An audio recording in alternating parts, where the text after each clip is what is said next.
प्रयागराज महाकुंभ में श्रद्धालुजनों की भारी भीड़ है। लगभग 8 से 10 करोड़ श्रद्धालु इस समय प्रयागराज के अंदर मौजूद है। कल भी 5.5 करोड़ श्रद्धालुजनों ने महाकुंभ का स्नान किया था। ये जो भारी दबाव श्रद्धालुजनों के कारण और श्रद्धालुओं के संगम नोच पर जाने के कारण वहां पर एक बना हुआ है, लेकिन पूरा प्रशासन मौके पे वहां मौजूद है। रात्रि को 1 से 2 बजे के बीच में अखाड़ा मार्ग पर, जहां पे अखाड़ों के अमृत स्नान के दृश्य से बैरिकेड्स भी किए गए थे, तो बैरिकेड्स को फांद करके आने में कुछ श्रद्धालु गंभीर रूप से घायल हुए हैं। उन्हें तत्काल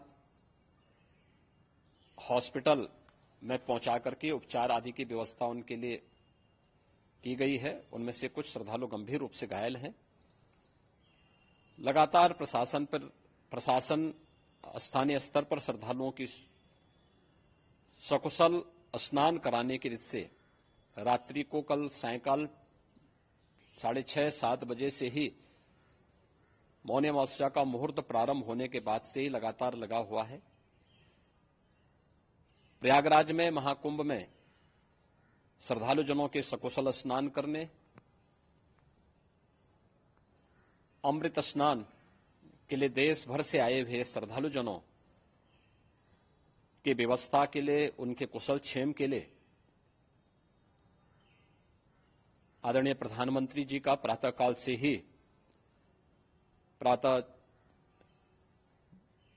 से ही उनके लगभग 4 बार प्रधानमंत्री जी ने हालचाल लिया है। माननीय गृह मंत्री जी ने, माननीय राष्ट्रीय अध्यक्ष भारतीय जनता पार्टी श्री जेपी नड्डा जी ने, माननीय गृह मंत्री श्री अमित शाह जी ने भी, और प्रदेश की माननीय राज्यपाल श्रीमती आनंदीबेन पटेल जी ने भी लगातार जानकारी लेकर के सभी के कुशल क्षेम और सकुशल स्नान कराने के बारे में निरंतर रिपोर्ट ले रहे हैं। हम लोगों की प्रातःकाल से ही श्रद्धालुजन जो भी आए हैं वे स्नान कर सकें, इसके लिए यहां पे उच्च स्तरीय बैठक भी चल रही है, जिसमें मुख्य सचिव भी हैं, डीजीपी हैं, प्रमुख सचिव गृह हैं, मुख्यमंत्री कार्यालय के अपर मुख्य सचिव के साथ साथ एडीजी लॉ एंड ऑर्डर के साथ साथ अन्य वरिष्ठ अधिकारीगण मौजूद हैं। प्रयागराज में हालात वर्तमान में नियंत्रण में हैं, लेकिन भीड़ का दबाव बहुत बना हुआ है। अखाड़ा परिषद से जुड़े हुए पदाधिकारियों के साथ मैंने स्वयं भी बातचीत की है। आचार्य महामंडलेश्वरों से भी, पूज्य संतों के साथ भी मेरी बातचीत हुई है, और पूज्य संतों ने बड़ी ही विनम्रता के साथ इस बात को कहा है कि नहीं, श्रद्धालु जन पहले स्नान करेंगे और फिर जब उनका दबाव कुछ कम होगा और वे सकुशल वहां से निकल जाएंगे, तब हम लोग स्नान करने के लिए संगम की तरफ जाएंगे। अभी पहले श्रद्धालु जनों को, चूंकि देश भर से आए हैं, तो इसके लिए उन्हें सभी अखाड़े इसके लिए सहमत हैं और सभी लोग इस व्यवस्था के साथ जुड़े हुए हैं। लगातार इस दिशा में हम लोगों का प्रयास है कि जो अब तक प्रातःकाल से ही आपने देखा होगा, कल मैंने बताया कि कल लगभग 5.5 करोड़ श्रद्धालु कल महाकुंभ का स्नान किए हैं, और आज प्रातःकाल तक लगभग 8:30 बजे तक 3 करोड़ से अधिक श्रद्धालु स्नान कर चुके हैं, और ये लगातार जारी है। लेकिन संगम नोच पर, अखाड़ा मार्ग पर, नागवासुकी मार्ग पर लगातार दबाव बना हुआ है, और वहां पर श्रद्धालुजनों की सुविधा के लिए भी हर प्रकार की वहां पर प्रशासन पूरी मुस्तैदी के साथ लगा हुआ है। और इसीलिए मेरी अपील है पूरे प्रदेशवासियों से, पूरे देशवासियों से और सभी श्रद्धालुओं से भी, सभी पूज्य संतों से भी कि अफवाह पर कोई ध्यान न दें, संयम से काम लें। ये सब आयोजन सभी लोगों का है।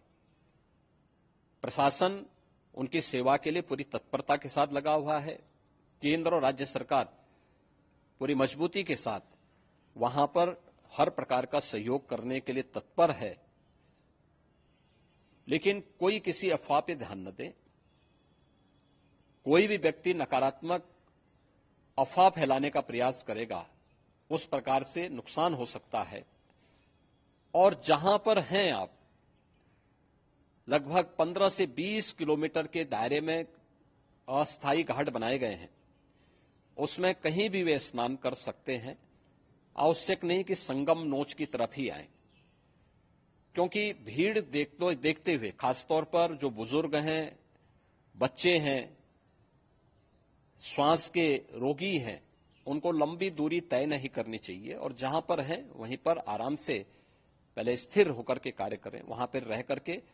और जो नजदीक के घाट हैं, उसी नजदीक के घाट में स्नान करेंगे। सब गंगा जी के ही घाट हैं और गंगा जी के इस घाट में वही पुण्य प्राप्त होगा। ये मौनी अमावस्या है। मौनी अमावस्या में स्नान का महत्व है। संगम में स्नान का दबाव बहुत ज्यादा है, इसलिए सभी लोग अगर वहां पे इसमें अपना सहयोग करेंगे तो सकुशल हम सभी श्रद्धालु जनों को वहां पर स्नान करने में सफल होंगे। और फिर इसके उपरांत अमृत स्नान के लिए पूज्य संतों से भी, अखाड़ों से भी हम लोग अनुरोध करेंगे। जो घायल हैं, गंभीर रूप से घायल हैं, उनके उपचार की तत्परता के साथ व्यवस्था भी की गई है। उन सबके सकुशल स्वस्थ होने की भी हम कामना करते हैं। लेकिन मेरी अपील होगी कि कोई भी नकारात्मकता न फैलाने दें और न किसी अफवाह पर विश्वास करें। स्थिति नियंत्रण में है। हाँ, दबाव जरूर है, क्योंकि मैंने आपको बताया कि प्रातःकाल से सुबह 8:30 बजे तक 3 करोड़ से अधिक श्रद्धालु स्नान कर चुके हैं। और पूरे मेला क्षेत्र में अगर हम देखेंगे, प्रयागराज में हम देखेंगे तो लगभग 9 से 10 करोड़ श्रद्धालु इस समय वहां पर मौजूद है, जिसमें से 3 करोड़ यह वापस जा रहा है। इसके लिए रेलवे ने भी मेला स्पेशल लगाई हुई है। प्रातःकाल से लगभग 40 मेला स्पेशल प्रयागराज स्टेशन से, जोशी स्टेशन से, अन्य स्टेशन से श्रद्धालुओं को लेकर के सकुशल स्नान कराने के बाद उनको लेकर के गंतव्य की ओर आगे बढ़ी है। और लगातार ये प्रक्रिया वहां पर आगे बढ़ाई जा रही है। होर्डिंग एरिया भी बनाए गए हैं। प्रशासन जो वहां पर डायरेक्शन दें, मुझे लगता है सब लोग उसका पालन करेंगे तो सकुशल, क्योंकि पूरा दिन भर देर रात्रि तक अमृत स्नान का मुहूर्त है। मौनी अमावस्या का जो मुहूर्त है पूरे रात्रि भर है। इसलिए ये नहीं हो केवल इस पे कि हम अभी स्नान करेंगे, आवश्यक नहीं, कभी भी आप स्नान कर सकते हैं। तो उस पर जरूर सभी से मेरी विनम्र अपील होगी कि वे लोग उस पर सहयोग करेंगे तो सकुशल सभी को स्नान कराने में और सकुशल इस महापर्व को आयोजित करने में प्रशासन को और शासन को मदद मिलेगी। धन्यवाद।